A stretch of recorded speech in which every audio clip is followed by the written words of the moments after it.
Because of copyright issues, I'm gonna do a voiceover. So before you try the kickflip, it's good to comprehend the skill as an ollie flip.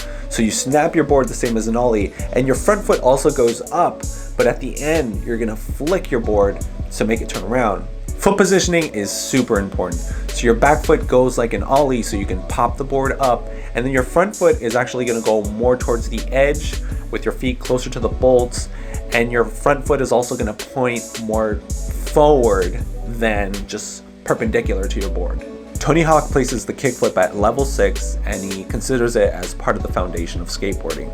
He also says that you want to do this in one fluid motion. When it comes to doing the kickflip, everyone has their own way of doing it.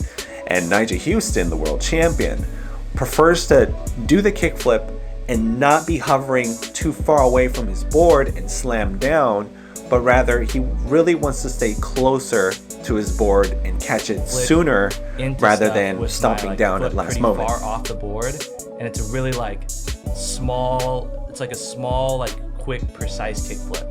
Okay. I don't want to like flip into a rail and like be like this high above it and then send it down. Yeah.